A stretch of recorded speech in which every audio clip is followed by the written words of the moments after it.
오늘 저녁은 이렇게 식사들 하셨죠? 네. 아직 못 먹었구나. 오늘이 우리 부학정치 포럼 두 번째 시간이지요. 저는 정보 이제 그런 장면인데 잠깐 우리 부학정치 포럼에 대해서 우리 학부생들이니까 소개해드리고 시작을 하도록 하겠습니다. 부학정치 포럼은 우리 국민대 정치대학원이 생겨서 올해가 29년 차인데 내년 30년입니다. 부학정치 포럼 자체도 그렇고 부학정치대학원도 그렇습니다. 그래서 정치대학원이 생기면서 이 과목은 우리 현실 정치를 이해하는 그런 과목으로서 정치인들을 초빙을 해서 현장에 있는 목소리를 듣고 그분들의 정치 철학과 이념을 통해서 우리 정치 리더십을 배양하는 그런 과목이 되겠습니다. 정치 리더십은 가장 중요한 것이 균형 감각이라고 했습니다. 첫 시간에 제가 말씀드렸는데 정치에서 가장 중요한 것이 균형 감각이고 우리가 생활하면서 있어서도 균형 감각이 매우 중요한 것이다. 균형 감각은 여러 고전 정치학에서도 이렇게 언급을 하고 있는데 쉽게 얘기해서 이상과 현실을 균형 있게 바라보는 그런 자세라고 할 수가 있습니다. 이것을 김대중 대통령은 어떻게 말씀했냐면은 상인의 현실 감각과 선비의 이상을 이야기를 했습니다. 이걸 균형 있게 이야기를 해야 된다고 했고 또 우리 마키아벨리 군주론에서 뭐라 했냐면은 사자와 같은 용맹함도 있어야 되고 여우와 같은 지혜도 있어야 된다. 이게 이제 정치적 리더십이다라고 이야기를 했어요. 그렇기 때문에 우리가 이 현상을 볼 때 내가 가지고 있는 과목만 잘해서라기보다 과목뿐만 아니라 다른 시각도 균형 있게 바라보는 것이 매우 중요하다라고 이야기를 할 수가 있겠습니다. 오늘 우리 이광재 전 의원님을 모셔서 특강을 듣는데 똑같은 현상을 가지고 똑같은 한국 현상을 가지고 각 의원마다 각 정치인마다 다르게 볼 수 있단 말입니다.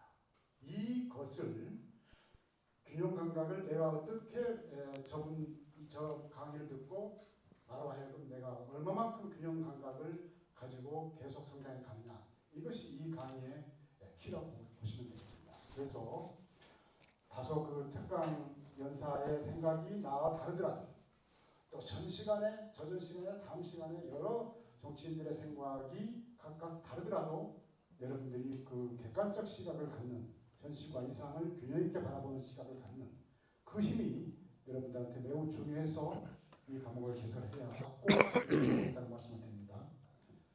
그러면은 오늘 특강 연사본을 소개해 드리겠습니다.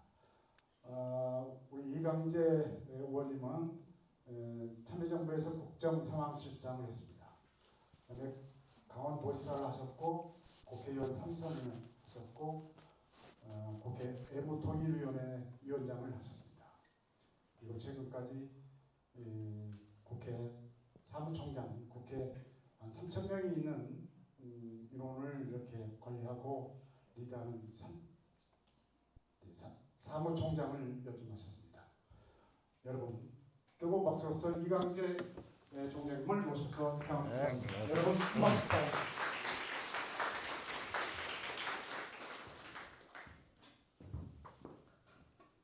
다시만 안녕하세요, 이광주입니다. 이게 다시 만드는 세상은 우리가 12월 24일 날 우리가 계엄에 반대하는 일단 그 젊은이들이 만들었던 당시 집회 내용입니다. 잠시 우리가 그 영상을 하나 보고 시작을 하겠습니다. 스티브 잡스가 스탠퍼드 대학의 졸업식장에서 한 연설입니다. Time is limited, so don't waste it living someone else's life. Don't be trapped by dogma, which is living with the results of other people's thinking. Don't let the noise of others' opinions drown out your own inner voice. And most important, have the courage to follow your heart and intuition. They somehow already know what you truly want to become. Everything else is secondary.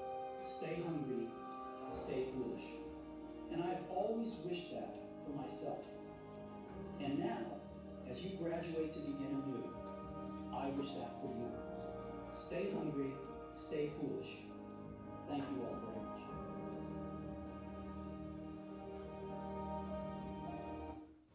네. 여러분 오늘 학부생이 많이 있다는 얘기를 듣고 여러분 한번 오늘 전체적으로 나의 꿈은 무엇인가?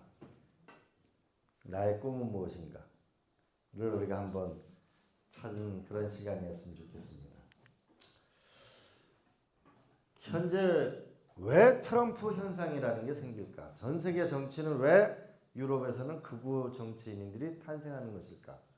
우리가 다들 트럼프 대통령이 되는 데 보면 러스트벨트에서 승리를 했죠. 러스트벨트가 뭐냐? 오늘날 미국을 만든 가장 옛날 공업도시로서 잘 사는 도시였습니다. 근데 이 공업도시가 시대가 변해버린 거죠. 그래서 IT 시대가 오면서 결국 실리콘밸리나 이쪽으로 이동하게 돼버린 거죠. 그래서 우리가 하나 분명한 거는 경제 위기가 오면 정치 위기가 옵니다. 정치 위기가 오면 국가 위기로 그게 전환되게 됩니다. 근데 경제 위기라고 하면 한번 생각해 보세요. 살기가 어려우면은 아무래도 내가 직장 갖기가 어려울 거 아니에요? 여러분들도?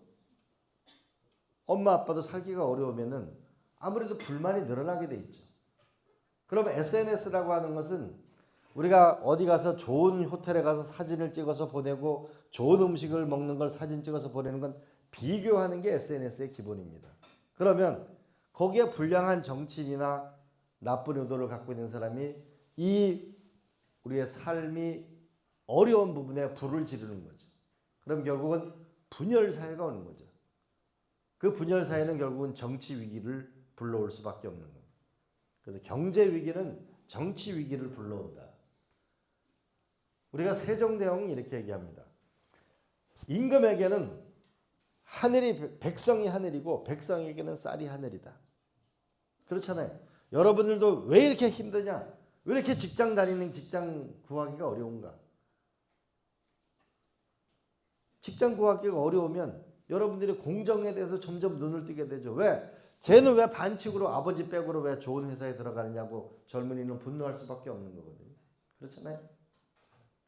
그런데 현재 대한민국은 51대 49에 현재 피 흘리는 대한민국으로 가느냐 아니면 7대 3으로 안정적인 분열 없는 나라로 가느냐가 저는 이 분기점에 와 있는 것이 오늘의 현실이라고 봅니다. 저는 오늘 링컨의 리더십에 대해서 얘기하고 싶습니다. 우리가 한번 생각을 해봐야 되는데 링컨 대통령은 노예 해방을 했습니다. 인간이 뭐냐면 과거에는 왕의 시대고 귀족의 시대고 우리가 한번 여러 번 태어났는데 우리 아버지가 왕이면 왕족이고 우리 아버지가 귀족이면 귀족이고 우리 아버지가 만약 노예면 내가 계속 노예로 산다고 생각하면 여러분 견딜 수가 있겠어요? 못 견딜 거 아니에요? 내 아버지가 흑인이라고 해가지고서 계속 우리가 가난하고 힘들고 어렵게 산다면 견딜 수가 없을 겁니다. 링컨은 노예 해방이라는 걸 통해 남북전쟁을 해서 했어요. 그럼 오늘날 그러면 이게 뭘까? 라고 한번 생각해 보면은 우리가 12월 3일 날 일종의 불법 계엄이 생겼는데 이게 생기고 난 이후에 어떤 현상이 있었냐? 주식시장에서 250조 원이 사라져 버렸어요. 그리고 환율이 100원 이상 올랐어요. 100원 이상 오르면 수출 기업은 당장 어려워지겠죠. 전 세계에서 금값이 가장 비싼 나라가 현재 대한민국입니다. 왜? 불안하다고 생각하니까. 그 다음에 여행을 하는데 한국이 주의 국가로 바뀌니까 외국인 관광객이 안 오면 결국은 경제가 어려워질 수밖에 없는 것이죠. 더 나아가서 미국이나 트럼프는 우리를 기다려주지 않죠. 트럼프 대통령이 젤렌스키 대통령을 대하는 여러분 유튜브 영상 많이 봤을 거예요. 남의 일 같지 않죠.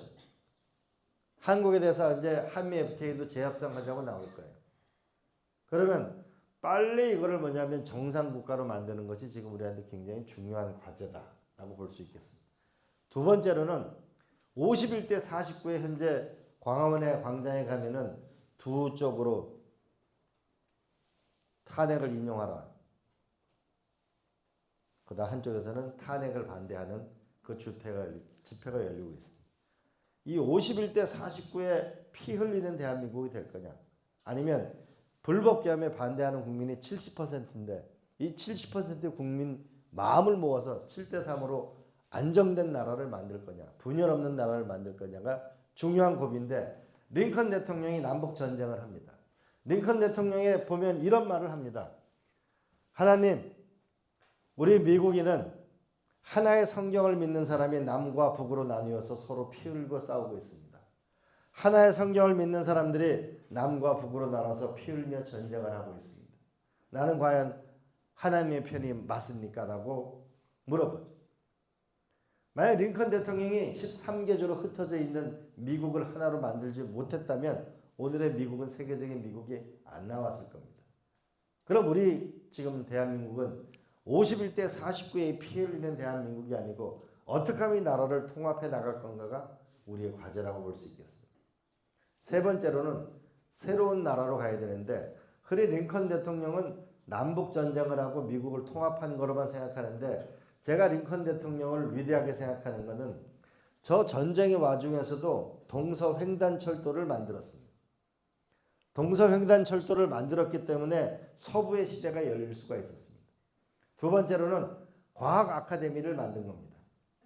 그리고 하나는 모릴법을 만들어서 주립대학을 만들게 되면 땅을 3천만 평을 공짜로 줬습니다. 3천만 평. 아마 여기가 공립대학이 아마 여기 국민대학이 30만 평 정도 된다고 치면 연세대학이 30만 평인데 그게 3천만 평이면 그거 100배만한 땅을 줬어요. 상원의원 한 명이면 3천만 평, 하원의원 한 명이면 또 3천만 평, 상원의원 하나 하원의원 하나 둘이면 6천만 평이라는 땅을 줬습니다. 왜냐하면 미국이 가난한 나라였으니까. 땅은 넓고. 그러다 보니까 펜실베니아 주립대학이나 캘리포니아 주립대학이나 다 미국 가면 큰 땅을 차지한 우리 스탠퍼드 대학이 땅이 면적이 1000만 평짜리 학교예요. 이 대학을 만들면서 미국의 하버드 목사가 하버드 대학을 만들고 이런 세계적인 대학을 만들면서 모릴법을 통해 가지고 국가의 세금을 가지고 교사의 월급을 줄 수 있는 법. 대학을 짓게 된다면 땅을 3천만 평을 공짜로 주는 이 법을 모릴법을 만들면서 과학의 나라, 지식의 나라 미국이 탄생한 거죠. 그 다음에 또 하나는 홈스테드법이라는 그 법을 만들어서 서부 시대가 열렸는데 사람이 없어요. 그러니까 5년 동안 와서 농사를 지으면은 개간을 하고 집을 지으면은 22만 평의 땅을 공짜로 준다는 걸 발표했습니다. 이로부터 1840년도에 아일랜드 감자 대기근이 일어났는데 3천만 명의 대량 이민이 미국으로 발생하게 됩니다. 오늘날 트럼프도 독일계잖아요. 트럼프 대통령도. 바이든 대통령은 아일랜드계죠.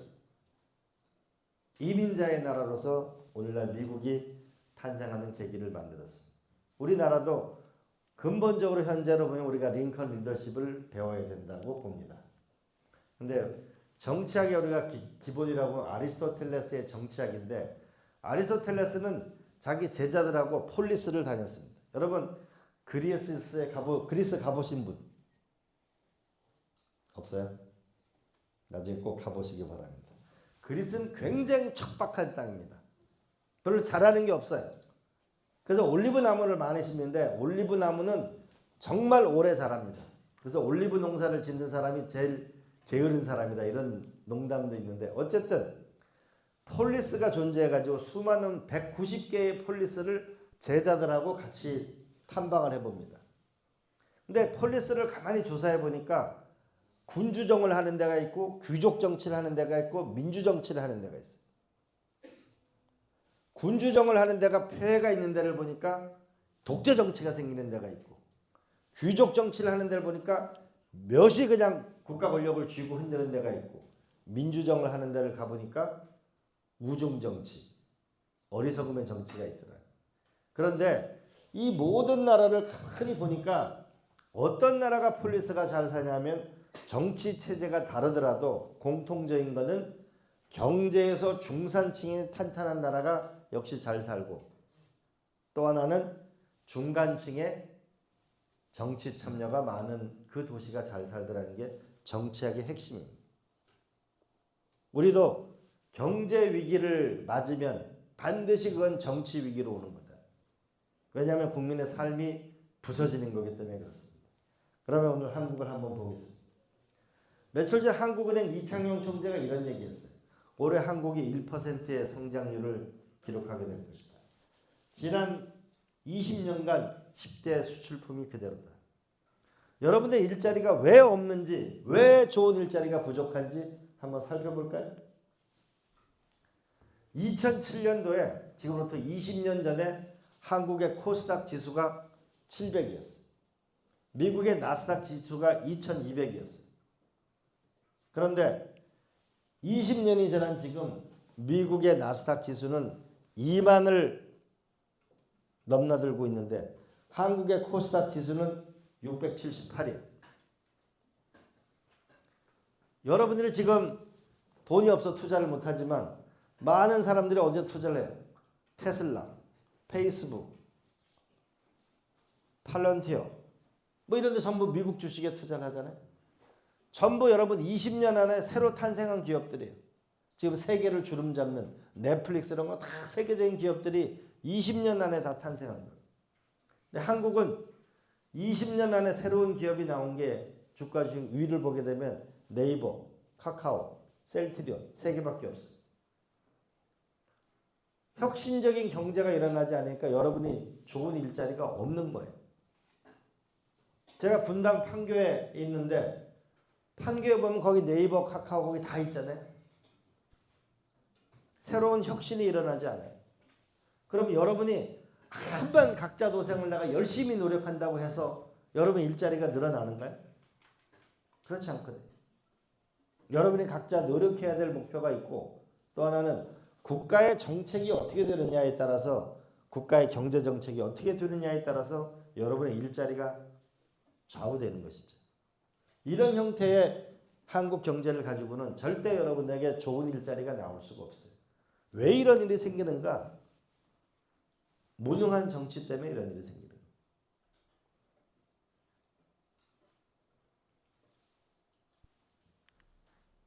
그러면 우리가 행복하게 살아야 되잖아요. 여러분 일자리가 있어야 될까요? 일자리가. 그 다음에 집이 있어야 되잖아요. 이제 여러분 아직 집 걱정을 할 때는 아닌데 집이라는 게 있어야 우리가 살아가는 거죠. 여러분도 학교 안에 기숙사가 있으면은 20몇만 원에 30몇만 원 들어갈 거고 학교 밖으로 나가는 순간 100만 원 가까이 나올 거 아니에요. 80만 원에서 100만 원. 100만 원을 어떻게 벌어요? 부모님이 안 도와주면. 아르바이트를 해? 학생이 공부를 해야지 아르바이트를 해? 아르바이트 할 시간을 보내? 그럼 학교 안에다 기숙사를 한 30층짜리를 지으면 안 되나요? 스탠퍼드 학생은 학교의 96%가 학교 안에 있어요. 왜 우리는 그런 기숙사가 안 되는 거죠? 그렇게 할 수는 없는 걸까요? 그 다음에 보육교육이나 의료나 건강이나 노후연금 이런 게 있어야 되는데 제가 이게 행복칠원소라고 그러는데 이걸 만들어야 되는 거죠. 이걸 만들어야 되는데 제가 생각하는 건 이런 겁니다. 만약에 이 대학교가 우리가 지금 330개가 있는데 이 대학교에 만약에 이러면 어떻게 될까요? 강남에는 대학교가 거의 없어요. 강북에 대학교가 있는데 여기 보면 키스트, 경희대, 고려대, 서울시립대, 외국어대, 청량리 여기 이제 한 군데 모여 있는 데고 연세대, 이화여대, 홍대, 서강대가 모여 있고 여기 광운대, 서울가교대 이렇게 모여 있는데 만약 여러분 이런 거 생각해 봤어요. 국민대학 안에 한 건물이 몇십 층, 30층짜리가 있는데 그 안에 기업이 들어올 수 있다면 기업 연구소가 들어올 수 있다면 그러면은 여러분은 그 기업 연구소에 취직하기가 좋겠죠. 그 기업은 여러분들을 사람을 뭐냐면 채용하기가 좋겠죠. 그런데 현재 대한민국의 법률은 학교 내에 어떤 기업이 건물을 지어서 기부를 하게 되면 양도소득세를 내야 돼. 해줄 리가 없죠.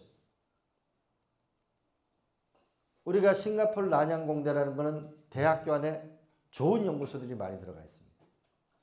전 세계에 인구가 4만 명밖에 되지 않는 네덜란드 바이닝햄이라는 도시에 가게 되면 바이닝햄 농과대학은 세계적인 농과대학인데 그 대학 안에 130개의 기업이 들어가 있습니다. 근데 거기에 이렇게 써 있더라고요. Today is knowledge, tomorrow is business.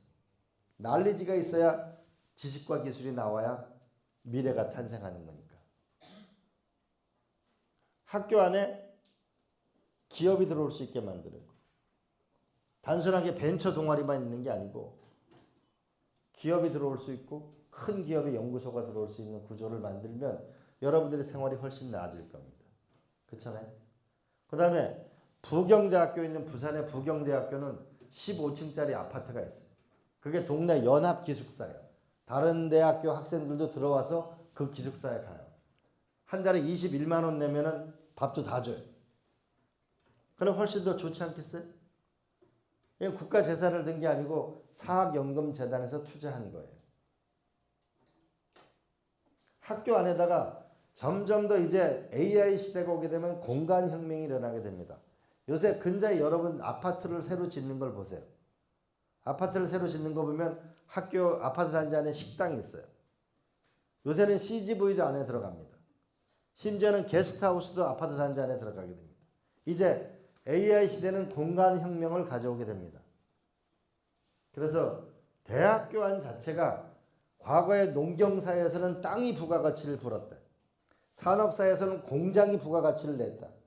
후기 산업사회는 빌딩이라는 데가 화이트 칼라가 있는 빌딩이라는 데가 부가가치를 냈다면 앞으로의 미래 세대는 대학교라는 컴팩트 도시, 컴팩트 시티 자체가 저는 부가가치를 내는 원천이 될 거라고 저는 생각합니다. 그래서 제가 집중력을 앞으로 모든 대학은 하나의 대학 도시가 되어야 됩니다. MIT와 하버드 앞에 있는 그 도시에 보게 되면 담장이 하나도 없습니다. 그건 도시입니다. 뉴욕에 있는 콜롬비아 대학은 하나의 빌딩에 불과합니다.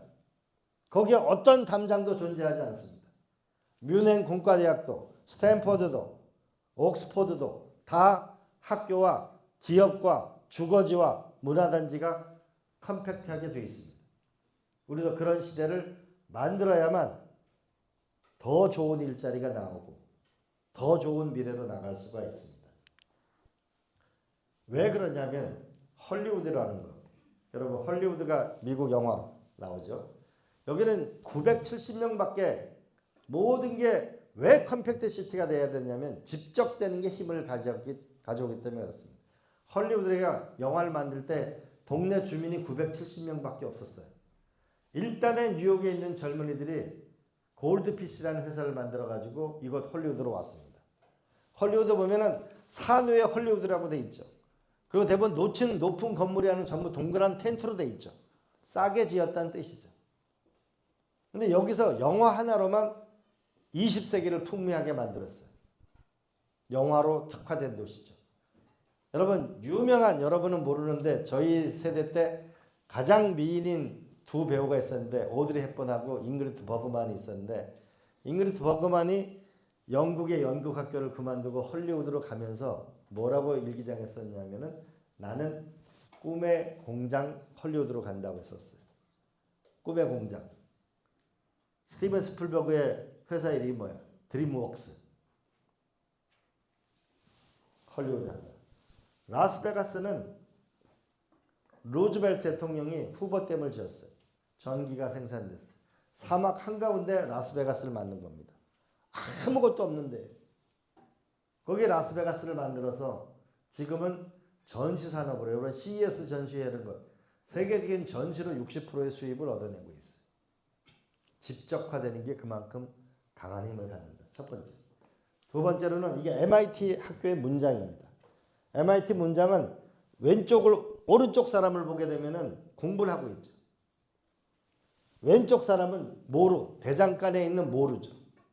MIT는 주로 전기과로 출발했습니다. 왜냐하면 에디슨이나 이런 사람들이 기부를 했으니까. 즉 대학이라고 하는 것은 무엇이냐면 하나는 지식을 만드는 것이고 하나는 일자리를 만드는 것이다. 일자리를 만드는 원천을 만드는 것이 대학이라는 거예요. 이 스탠퍼드 대학이 노벨상을 13명을 나왔지. 두 번째로는 이게 실리콘밸리. 스탠퍼드 대학 출신들이 휴렛 패커드도 만들고 스탠퍼드 출신들이 오늘날 이런 도시를 만들게 된 거죠. 지식이 중요하다. 아마 여러분 옆 사람하고 가장 큰 차이가 뭐냐면 잘생기고 못생기고 차이가 아니고 이 사람 머리에 뭐가 들어있는가가 가장 큰 차이예요. 그렇잖아요? 머리에 무엇이 들어있는가.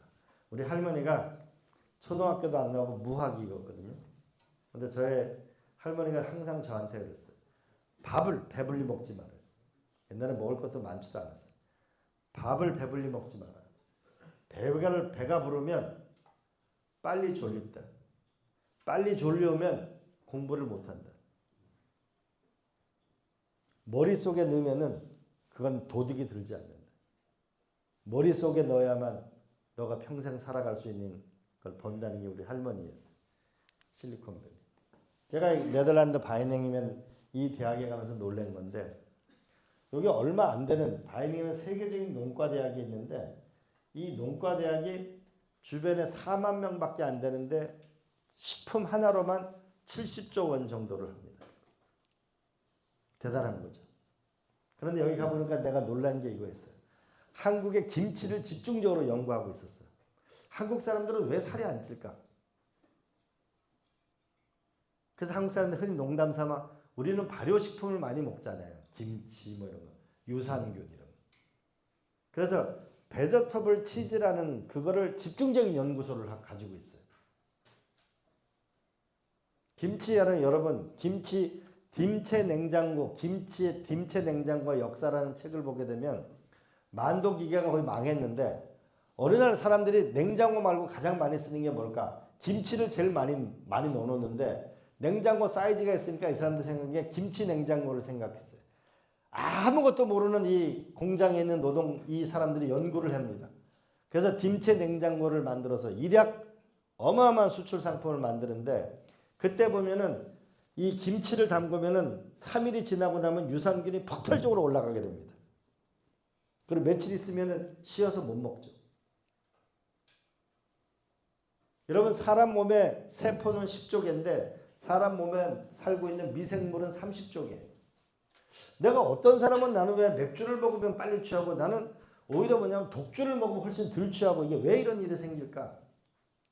근데 발효 식품을 연구하는 걸 보는데 여기 보니까 약 1,400개 정도 대학이 이 기업이 학교 주변에 다 몰려 있는 거지.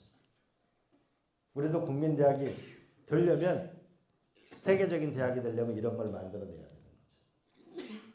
또 하나는 우리가 한번 이 컴팩트하다는 게 얼마나 중요하냐면 여러분 포항에서 오신 분 있을 텐데 포항제천 포항대학교 그죠?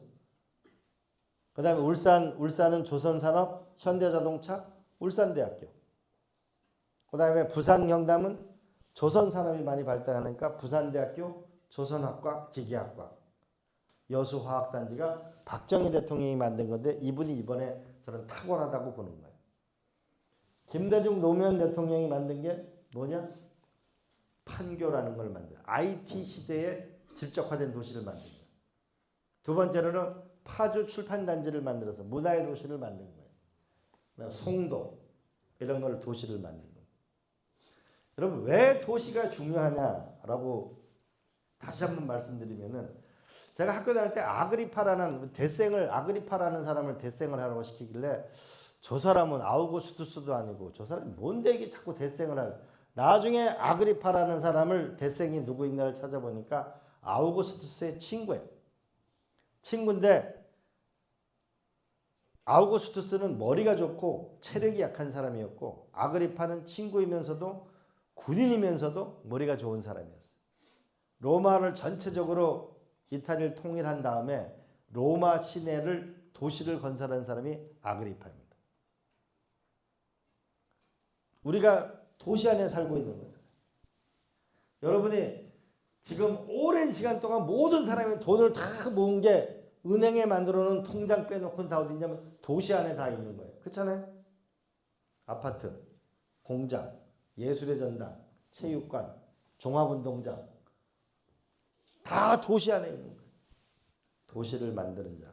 이게 마이크로소프트사에 가니까 이렇게 써 있더라고요. 도시의 OS를 지배하는 자가 세상을 지배할 것이다. 여러분 휴대폰 OS 하나가 세상을 움직이잖아요. 컴퓨터 OS 하나가 마이크로소프트사가 세계를 움직였잖아요. 도시의 OS, 물을, 전기는, 교육은 점점 더 컴팩트 시티나 스마트 시티가 세계를 움직이게 될 것이다. 그래서 이런 형태로 우리가 가봐야 된다. 그래서 제가 왜 이런 생각을 하게 됐냐면, 제가 강원도 도지사를 해봤거든요.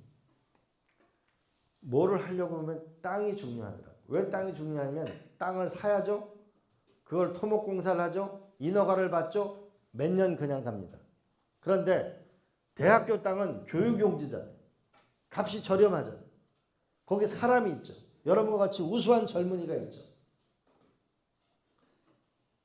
젊은이가 있으니까 인력이 있고 땅이 있는 거죠. 우리가 아파트 가격의 60%가 땅값입니다.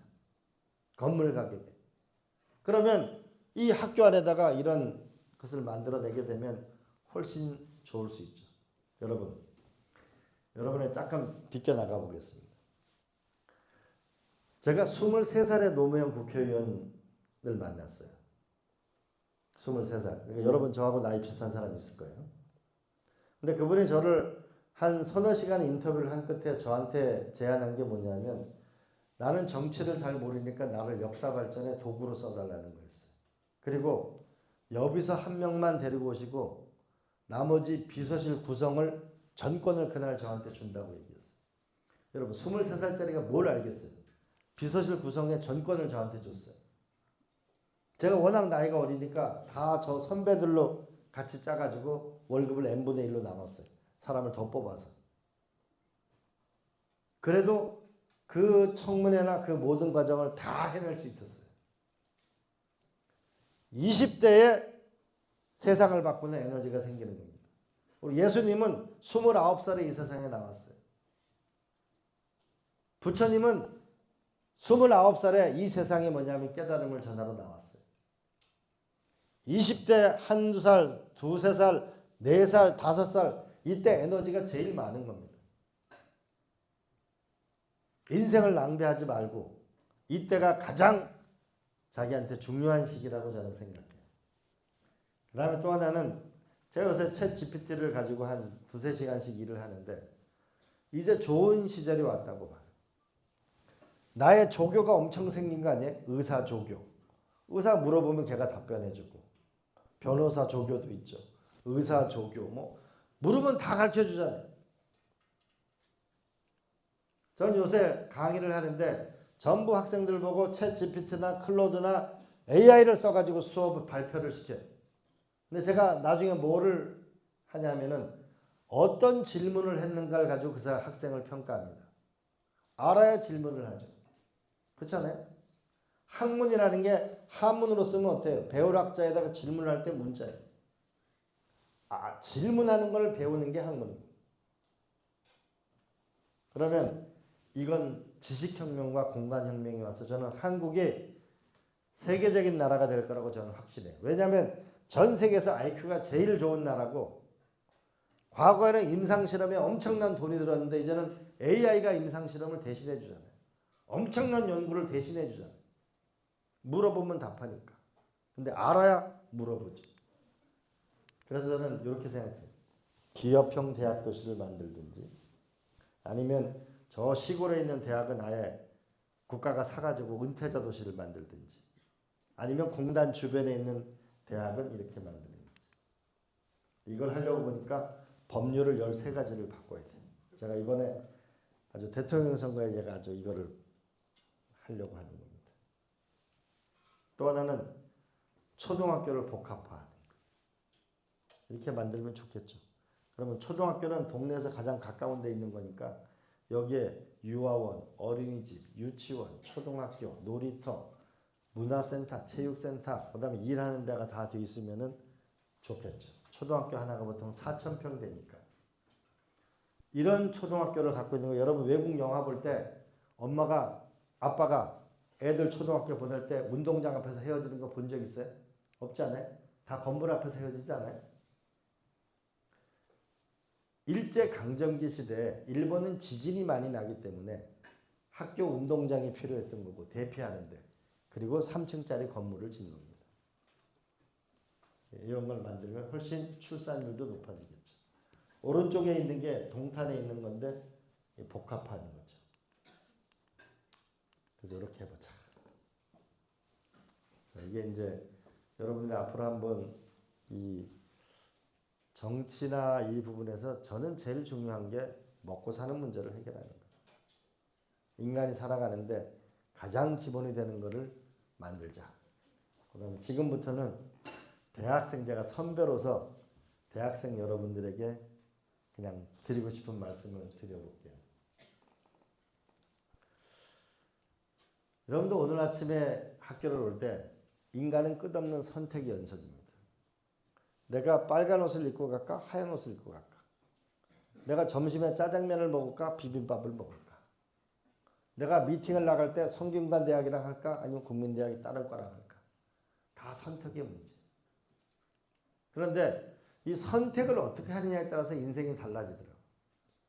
그런데 내가 뭐라고? 내가 뭐라고 그렇게 살아. 그냥 대충. 근데 그래도 나만은 그렇게 살면 안 되지. 그래도 나만은 뭔가 남다른 게 있어야지. 이 두 가지를 가지고 중요한 순간에 우리는 선택을 합니다. 근데 저는 여러분한테 꼭 이 얘기는 해주고 싶어요. 내가 뭐라고라기보다는 그래도 나만이 많으면 많을수록 자기 세계를 가지는 겁니다. 그래도 나만이라는 그 선택의 순간들이 많기를 바랍니다. 두 번째로는 인생은 누군가를 만나는가에 따라서 결판이 나요. 배우자를, 내 남편을 누굴 만나느냐, 내 아내를 누구에 만나는가에 따라 인생의 50% 정도가 결정이 납니다. 그런데 친구를 우리가 어떻게 만나죠? 좋은 친구를 만나야 좋아지거든요. 나쁜 친구를 만나면 나빠져요. 세상 이치가 그렇잖아요. 나쁜 친구랑 어울려 다니면 나쁜 인생을 살게 되죠. 좋은 친구를 만나면 좋은 인생을 살게 되고. 그럼 좋은 친구를 어떻게 만나요?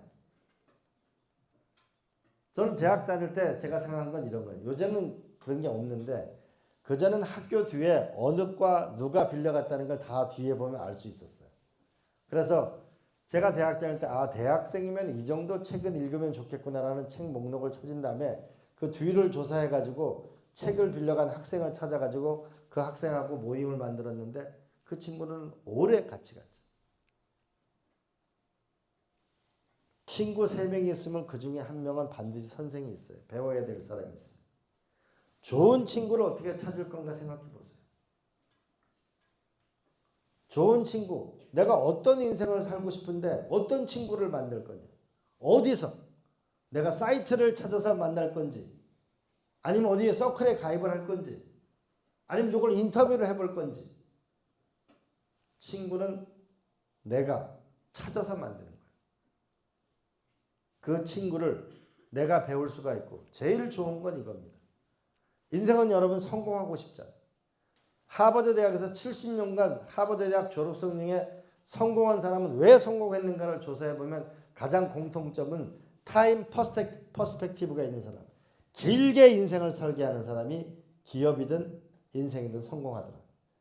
하버드 대학에 70년 동안 연구를 해가지고 행복하게 사는 사람을 조사해보니까 좋은 인간관계가 있는 사람이 행복하게 살더라. 그러면 성공하고 살고 행복하게 살려면은 길게 타임 퍼스펙티브를 가지고 좋은 인간관계를 가지면 성공하면서 행복한 거죠. 그러면 그거를 하려면 꿈을 먼저 정해야죠. 꿈을 정해서 길게 같이 갈 친구가 누구인지 그 친구를 찾아내고 그 관계를 만들 때 성공할 수 있는 거죠. 행복할 수 있는 거고. 그 친구를 찾는 게 중요하다.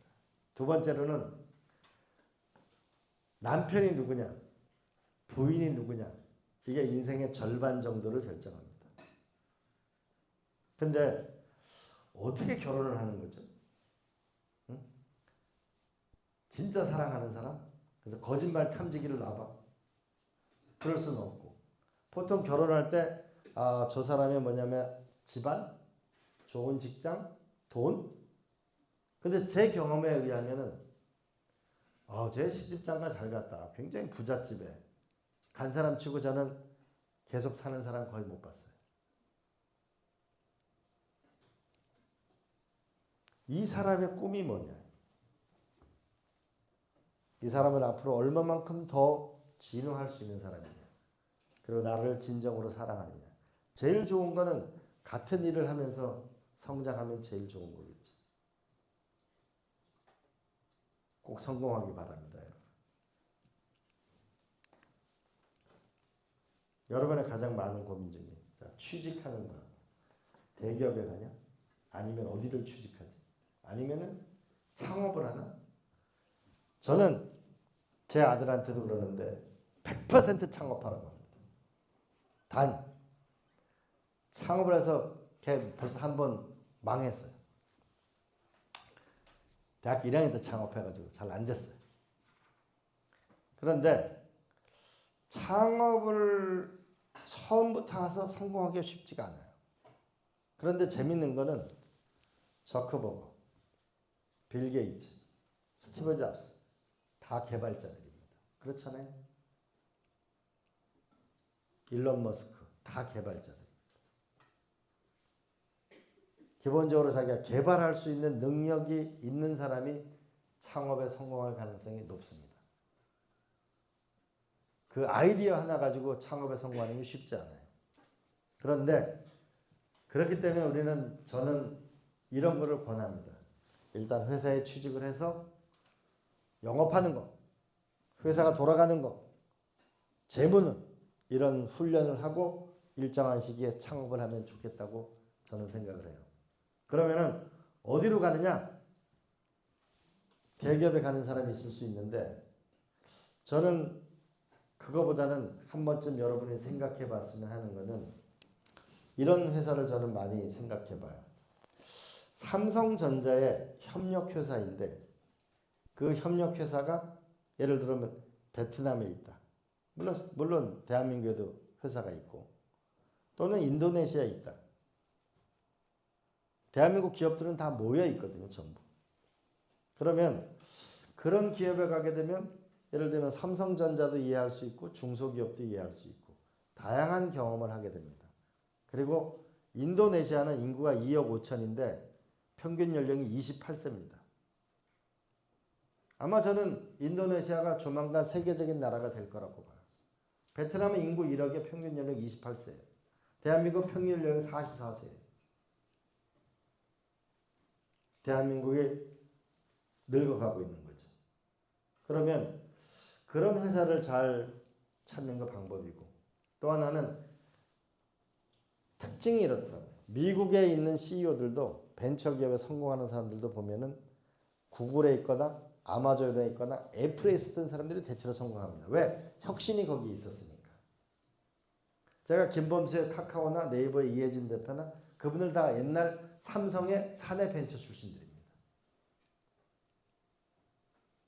그래서 조금 더 선진적인 생각을 하는 그 회사에 가면 훨씬 더 미래를 먼저 보는 거죠. 이미 와 있는 미래가 있는 겁니다. 와 있는 미래를 먼저 발견할 수 있는 능력을 가질 수 있는 게 앞서 나가는 회사이죠. 또는 벤처기업에 가더라도 CEO를 잘 관찰해 보면은 CEO 자체가 성장 가능성이 있는가 없는가를 보고 그 회사를 선택하는 것도 방법입니다. 그래서 저는 왜 그러냐면 여러분은 특별한 일이 없는 한 120살 살아요. 지금부터 100년 더 살아요. 그러면 65살에 정년하고 나면 60살을 더 살면 뭐 먹고 살 거예요? 회사에 다니면 쉽지 않아요. 창업을 하죠. 그래야 자기가 안 쫓겨나고 자기가 평생 하는 거지. 근데 창업은 쉽지 않은 길이에요. 멀고도 험한 길이에요. 그러나 그 준비를 차근차근 하는 거죠. 여러분 요새 몰트 위스키를 젊은이들이 좋아하는데 몰트 위스키에 이제 우리 글렌피디라는 그 몰트 위스키가 스코틀랜드의 대표적인 건데 거기에 사장님은 그 주류 회사에 취직했다가 몇십 년 동안 일을 한 다음에 나왔어요. 자식이 9명이었어요. 그래서 부인하고 11명이서 강가에 있는 돌을 70만 개를 주워다가 오늘날 글렌피딕이라는 사슴 계곡이라는 뜻이에요. 글렌피딕은. 거기에 공장을 짓고 오늘날 글램피드라는 회사를 차렸어요. 그래서 항상 저는 여러분한테 좀 하고 싶은 말은 지구본이나 세계 지도를 꼭 자기 방 어딘가에 걸어놓고 생각을 해봐요. 만약에 삼성전자의 협력회사인데 베트남에 있는 호치민이다. 거기서 10년 동안 일을 하면 여러분은 삼성전자도 알고 그 협력회사도 알고 중소기업도 알고 베트남도 이해할 수 있을 거예요. 그러면 훨씬 더 할 수 있는 일이 많을 겁니다. 그런 걸 한번 생각해 보기 바랍니다. 그 다음에 또 하나는 우리가 생각해 봐야 될 거는 제가 이렇게 겪어보면 자기 자신을 사랑하는 사람이 성공해요. 자기가 자기를 사랑하지 않는데 성공할 가능성이 없어요. 자기 자신에 대한 신뢰가 없는데. 근데 여기 이제 왼쪽에 있는 코끼리인데 코끼리가 우리가 저런 거 있잖아요. 발로 묶어가지고 저 묶어서 한 3m를 해가지고서 계속 하면은 저 끈을 풀어놔도 3m 이상 벗어나질 않는다. 오른쪽에 있는 건 벼룩인데 비커에 넣었다가 30cm를 이렇게 놓으면은 머리가 자꾸 부딪히면 나중에 저 널빤지를 없애도 3cm를 못 넘고 계속 29cm에 왔다 갔다 하는 거죠. 난 여러분 중에 이런 게 많이 있을 것 같아요. 대한민국이 불행한 거는 대학교 입학할 때 이걸 무슨 성적 수준으로 대학을 입학해 놓으니까 자기 자신에 대한 자존감이 굉장히 떨어져요. 그렇지 않거든요. 여러분 한 사람 한 사람이 다 태어날 때 다 3억 분의 1의 경쟁을 뚫고 태어난 거예요. 빛나는 유전자를 내 스스로 가지고 있는 거예요. 자기를 믿어야 돼요. 여러분의 유전자 속에는 저기 할아버지가 호랑이를 피해가지고 저 도망도 가고 호랑이를 사냥도 가고 헤엄도 치고 전쟁도 피하고 그 모든 DNA가 여러분 속에 있다고 봐야 돼요. 사람은 이 사람 자체가 전기입니다. 물리학으로 보면. 하나의 빛이라고 봐야 돼요. 우리가 가끔 어떤 뉴스 같은 걸 보게 되면 태풍이 불었는데 네온사인이 맞아 떨어져가지고 그 밑에 지나가다가 맞아서 사망했다. 이런 그 기사도 본 적이 있어요. 허무할 수도 있지만 만약에 어떤 사람이 어떤 뜻을 가지고 내가 이루어야 되겠다. 광화문에서 굶기 시작하면은 2주, 3주, 한 달이 지나면 그 사람이 세계 대한민국 전체 뉴스를 덮어버릴 거예요. 그만큼 한 사람의 에너지는 강렬한 거예요. 스스로를 꼭 믿고 저는 도전해 나가기를 바랍니다. 그래야 인생은 남다르게 살아갈 수 있는 거라고 생각하는데 절대 뭐냐면 넘버원이 되려고 자꾸 그러지 말아요. only 원이 돼요. 제가 면접을 많이 봤잖아요. 제가 청와대 국정상황실장도 해봤고 국회의원도 해봤고 장관도 해봤고 도지사 면접을 많이 보는데 다 똑같아. 스펙이라는 게. 그건 스펙이 아니거든요. 스펙이라고 하는 거는 내가 꿈을 가지고 이 알고 싶은 것을 가지고 그 알고 싶은 것을 질문을 하든 도전해보든 연구를 한 결과이든 그곳으로 노력한 결과가 나의 스펙이지 그게 자기란 말이에요. 그런 게 아니고 영어 몇 점 뭐 다 똑같은 걸 가져오면 그건 스펙이라고 볼 수가 없어요. 그건 자기 인생이 아니에요.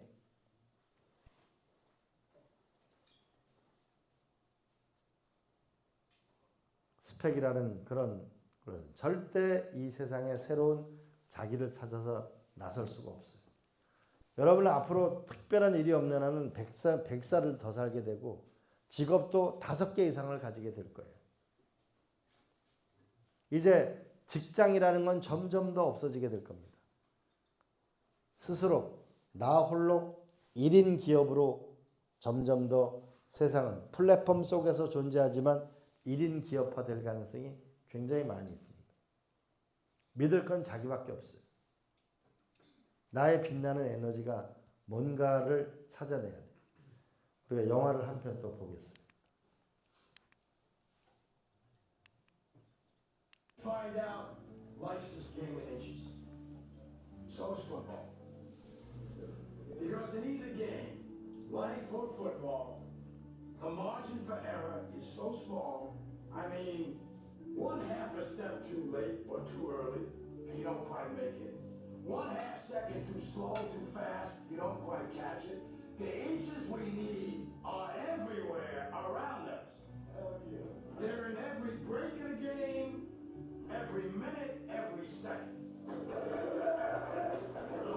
On this team, we fight for that inch.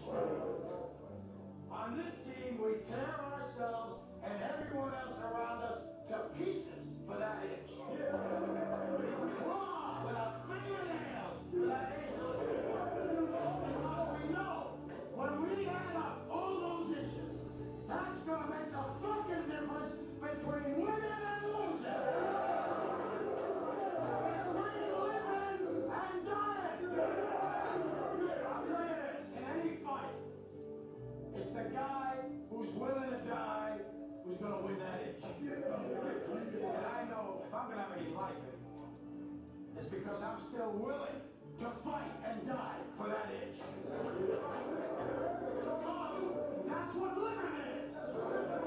There's 6 inches in front of your face. Now I can't make you do it. You gotta look at the guy next to you. Look into his eyes. Now I think you're gonna see a guy who will go that inch with you. You're gonna see a guy who will sacrifice himself for this team because he knows when it comes down to it, you're gonna do the same for him. That's a team, gentlemen. And either we heal now as a team, or we will die as individuals. That's football, guys. That's all it is. Now, what are you gonna do?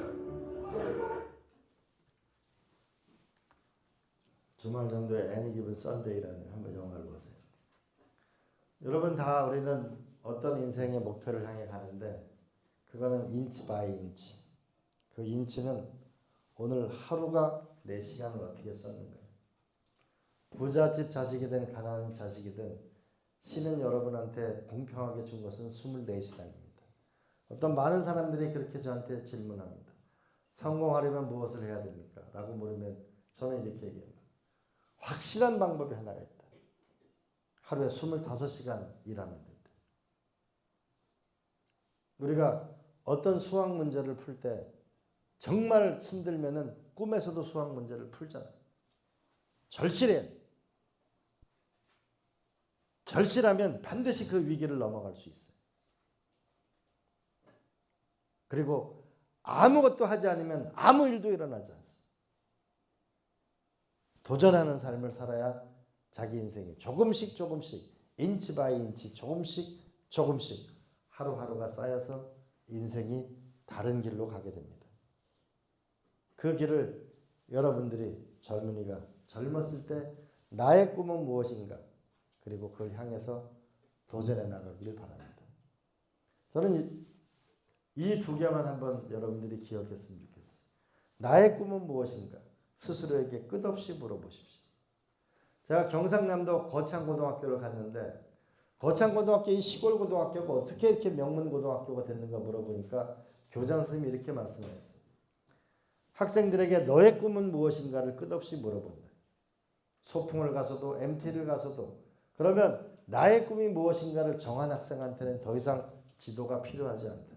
왜? 그는 그의 꿈을 향해 가는 거니까.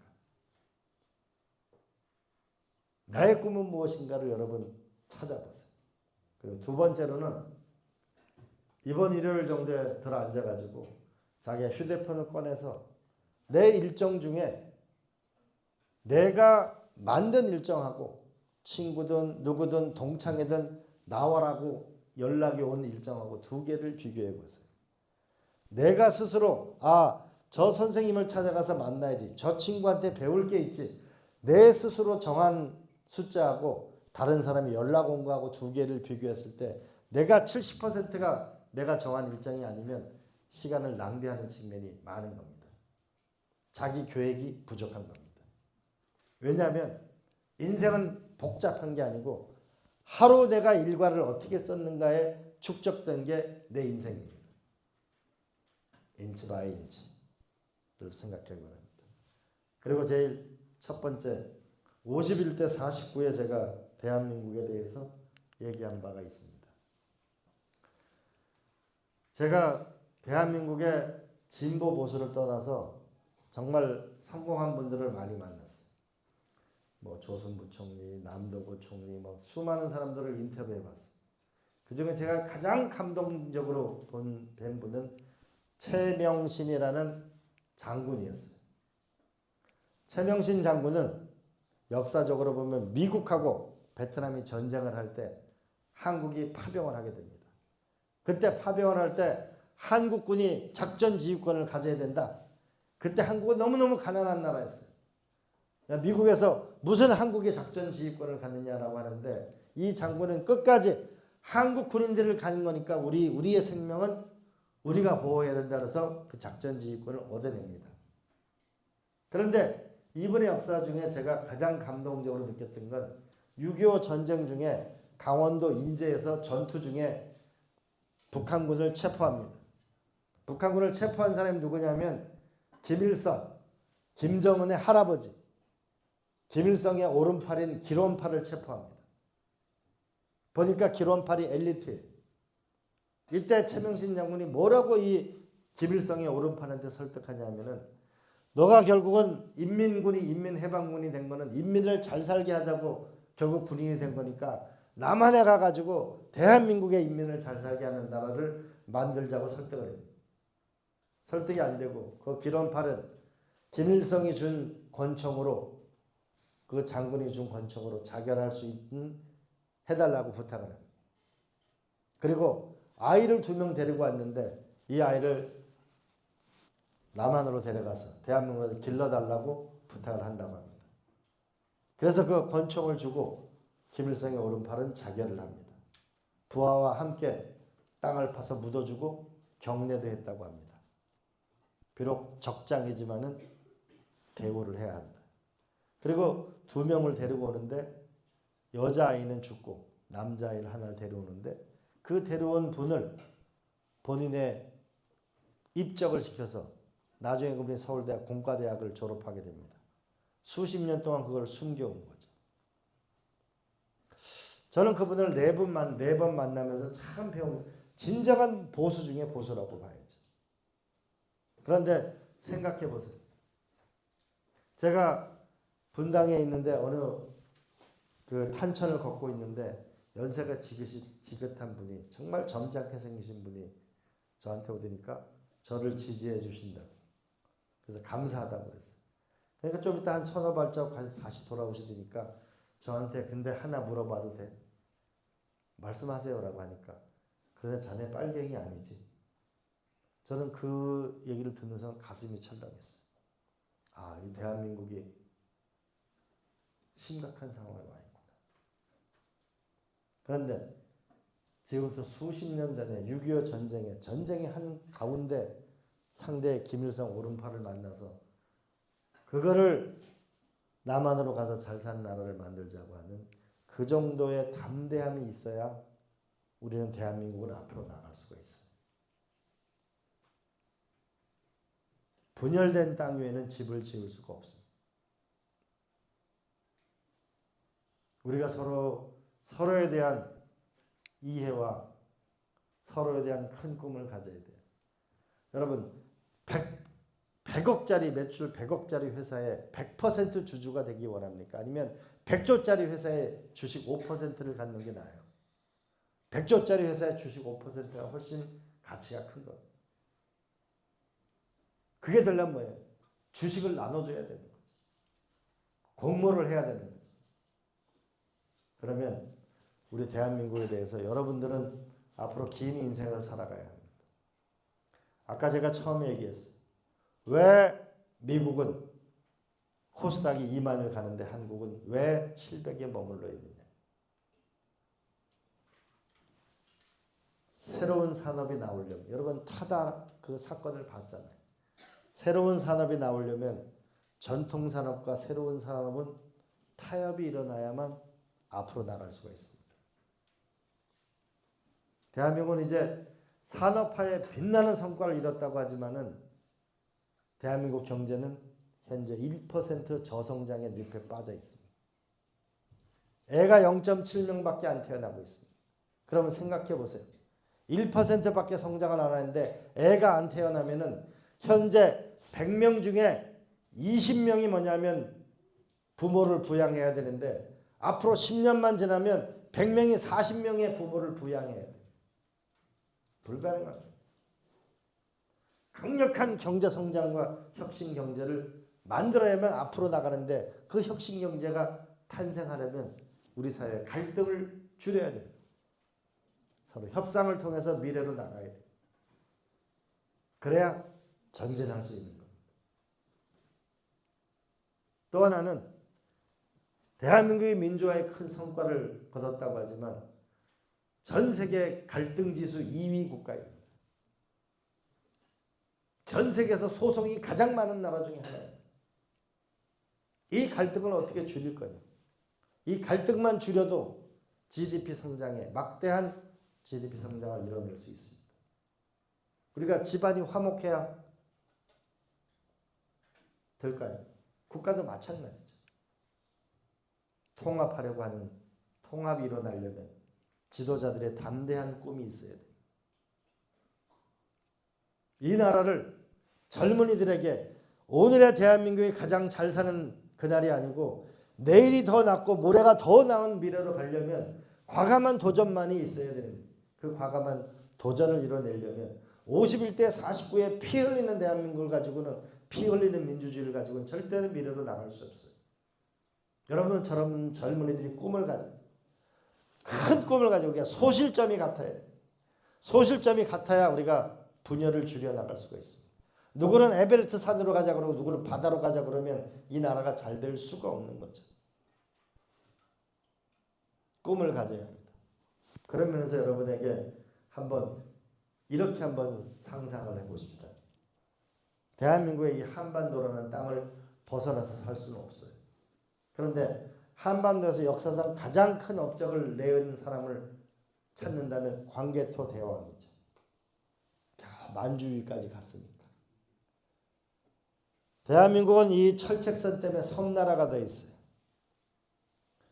1936년도에 한국의 손기정 선수가 후쿠오카에서 배를 타고 부산으로 와서 거기서 기차를 타고 하얼빈으로 가서 하얼빈에서 기차를 타고 베를린까지 간 게 그게 1936년도예요. 근 90년 전에 부산에서 배를 타고 오면 부산에서 기차를 타고 베를린까지 갈 수 있었던 그 시절이 있었는데 우리는 북한의 철책선 때문에 갈 수가 없어요. 대륙 국가로 가는 길을 열 수 있느냐 없느냐. 첫 번째. 두 번째. 신라의 장보고라는 사람이 있어요. 장보고라는 사람은 완도 사람이에요. 완도 사람인데 중국의 군인이 됩니다. 거기서 인정을 받아서 1000명을 거느릴 수 있는 장군이 됐다가 나중에 중국 사람들이 자꾸 신라 사람들하고 백제 사람들을 데려다가 자꾸 노예로 잡아오니까 신라 왕을 만나서 나한테 군사를 주면은 신라의 백성들이 노예로 잡혀가지 않게 만들겠다고 해서 청해진이라는 걸 만들어서 그래서 중국이 일대에 오늘날 우리는 자유무역지대 진이라는 걸 만들어서 해상왕이 됩니다. 동원그룹의 김재철 회장이 쓴 책 지도를 거꾸로 보면 세계가 보인다는 책을 한번 보시면 반도 국가가 얼마나 잠재력이 큰 건지 알 수 있어요. 여러분 그리스가 반도 국가인데 유럽을 만들었죠. 로마가 반도 국가인데 유럽을 만들었죠. 네덜란드는 경상남북도만 사이즈밖에 안 되는데 전 세계 100년 동안 1등이었어요. 세 번째로는 이순신 장군이 있기 때문에 일어선 거죠. 우리의 바다를 지키는 능력, 국방력이 존재하느냐 안 하느냐. 네 번째는 세종대왕이죠. 추구기 이런 거 다 농사를 짓는 기술이고 과학기술이고 훈민정음이라는 게 문화죠. 여러분, BTS라는 이 가수 때문에 전 세계 한국어를 배우는 사람이 1억 명쯤 됩니다. 한국어를 쓰는 사람이 4억 명이 넘으면 전 세계 6번째 유엔의 공식 언어가 됩니다. 우리를 BTS라는 가수가 전 세계에 나가서 한국어로 노래를 할 거라고 우리 상상이나 해봤어요? 그런데 그 BTS 노래를 배우고 듣기 위해서 전 세계 젊은이들이 한국어를 배우는 상황이 왔잖아요. 오늘날 우리 한국 정치가 어려움에 처했어. 그런데 여러분, 우리를 믿읍시다. 우리는 항상 정치인들이 나라를 망가뜨리면 백성들이 나라를 구했어요. 선조가 임진에 내려와서 도망가니까 백성들이 경복궁 앞에서 막잖아요. 우리를 버리고 어디로 가냐고. 근데 막 백성들을 때리죠. 그리고 도망가죠. 그러니까 백성들이 경복궁을 불질러 버리죠. 250년 동안 경복궁이 여우소굴로 있었어요. 일제강점기에 나라를 뺏기니까 3.1운동으로 해서 수많은 독립운동을 하죠. 4.19 때, 광주항쟁, 이번에도 계엄이 왔을 때 많은 젊은이들과 국민들이 지켜내는 것이죠. IMF가 왔을 때는 전 국민이 금모으기 운동으로 이 나라를 위기에서 구했어요. 우리는 지도자가 약하고 국민이 강한 나라입니다. 여러분, 젊은이들이 절대 기죽지 말고 여러분들 DNA 속에는 위대함이 숨어 있다는 그 믿음을 버리지 마세요. 자기를 사랑하는 사람만이 다른 사람을 사랑할 수 있고 자기를 사랑해야만 다른 사람이 여러분을 사랑합니다. 꿈을 가지세요. 꿈을 가지고 하루아침에 그 꿈이 정해지진 않겠지만 내 스스로가 보석이라고 생각하고 공부를 해서 다듬으세요. 질문을 해서 그 사람으로부터 지혜를 받아서 자기를 보석을 깎으세요. 다이아몬드가 원석 자체가 보석이 아니에요. 그걸 깎았기 때문에 보석이 되는 겁니다. 여러분들의 내면의 속에 있는 그것을 원석을 발견하고 깎아 나가길 바랍니다. 그리고 하나 분명한 거는, 제가 깨달은 거 하나 분명한 거는 딱 하나를 말하라면 아까도 말씀드렸지만 하루를 사는 겁니다.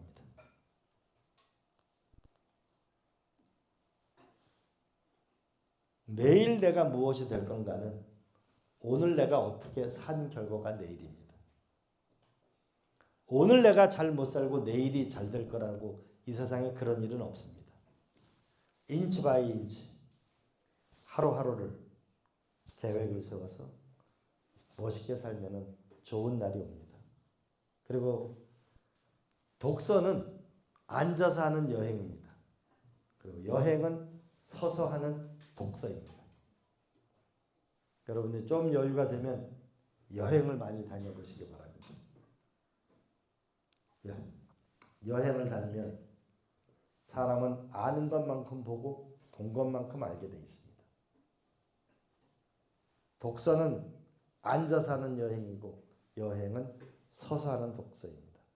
사람은 아는 것만큼 보고 본 것만큼 알게 됩니다. 여러분들은 내 스스로에 빛나는 보석이 있다는 걸 잊지 마세요. 그리고 도전하세요. 절대 굶어 죽지 않아요. 그리고 젊었을 때 힘들고 어려운 시간이 많으면 많을수록 훨씬 더 값진 시간이 여러분을 기다리고 있어요. 땀과 노력은 절대 여러분을 배신하지 않아요.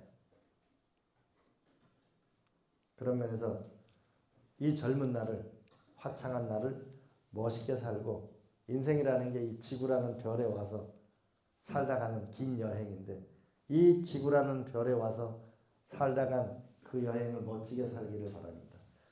우리가 다 죽으면은 비석을 세우잖아요.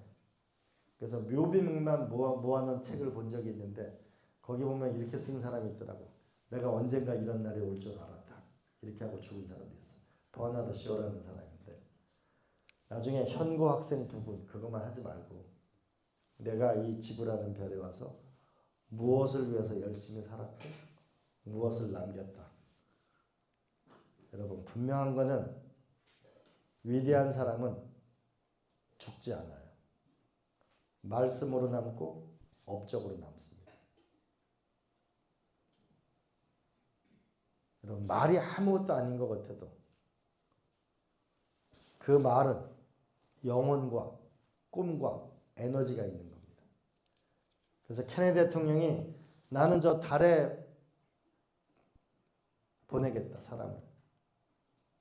이거는 쉽기 때문에 하는 게 아니고 어렵기 때문에 하는 거다 라고 해서 케네디 대통령이 달나라에 사람을 보내는 그 도전을 했기 때문에 오늘날 미국이 있었던 거예요. 거기서 GPS가 나온 거고 거기서 컴퓨터가 나온 거고 거기서 다 나오게 된 거고 통신이 나오게 된 거고 말을 하면 그냥 말이 아니고 여러분들이 온 에너지를 써서 그것을 말을 하면 세상을 바꾸는 원천적인 에너지가 될 겁니다. 그리고 메모를 많이 하세요.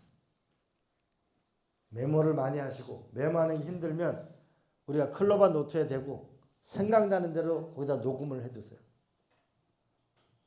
그것이 나중에 다 여러분의 삶의 기록이 될 거고 책을 읽다가 좋은 구절이 있으면은 클럽과 노트에다가 그대로 읽어 놓으세요. 그럼 나중에 그게 다 독서 노트가 됩니다. 부단히 자기를 갈고 닦으면 멋진 인생이 기다리고 있을 겁니다. 한 발 한 발. 여러분 멋있는 인생을 이 계절에는 봄, 여름, 가을, 겨울이 있고 인생에는 생로병사가 있어요. 그런데 여러분의 꿈과 인생만큼은 봄날처럼 화사하길 바랍니다. 고맙습니다.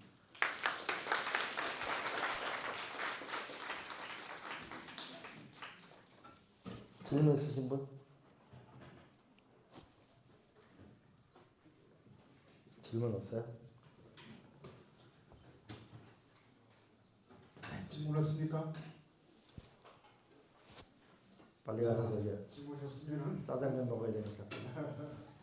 네, 오늘 무엇보다도 우리 학우 여러분들에게 이렇게 마음이 와닿고 또 무엇보다도 공감할 수 있는 그런 말씀 많이 해주신 우리 이강재 총장님에게 뜨거운 박수 부탁드리겠습니다. 고맙습니다. 네, 강의를 이렇게 정리하다 보면은 아무래도 우리가 전문 학교고 또 배움이 한창 있는 우리 여러분께서는 열심히 하는 무엇보다 중요했고 또 꿈을 반드시 아까 우리 원장님 말씀대로 꿈을 반드시 가져서 방향과 이 갈 길을 학교 때부터 이렇게 설정해 주는 것이 성공의 일이라는 생각을 했습니다. 번쩍 드는 것은 이제 정치인이시다 보니까 정치의 이야기를 많이 할 것도 같았으나 정치는 이 미래에 한다고 또 행정은 현재 있는 현상에 대해서 업무를 한 것이고 또 사법은 과거에 있었던 미래에 대해서 진실을 밝히는 것이라면 정치의 영역은 우리가 앞으로 가는 미래의 사회를 어떻게 갈 것인가 하는 이 철학들이 정치인들마다 가지고 있다고 할 수 있는 부분인데 우리 이강재 총장님께서는 국회의원 300명 중에서도 정책가시고 또 국가 전략을 이렇게 고뇌한 정치인 중에 한 분이시고 그래서 우리가 듣도 못했던 대학 도시란 말도 오늘 배웠던 것 같습니다. 그래서 오늘 이 강의가 여러분들에게 큰 도움이 됐으라고 믿고 다시 한번 우리 이강재 총장님에게 뜨거운 박수 부탁드리면서 강의 마치겠습니다. 네. 이게 이제 그 미국 국회에 그 국회 의장실 앞에 가면은 저 링컨 대통령이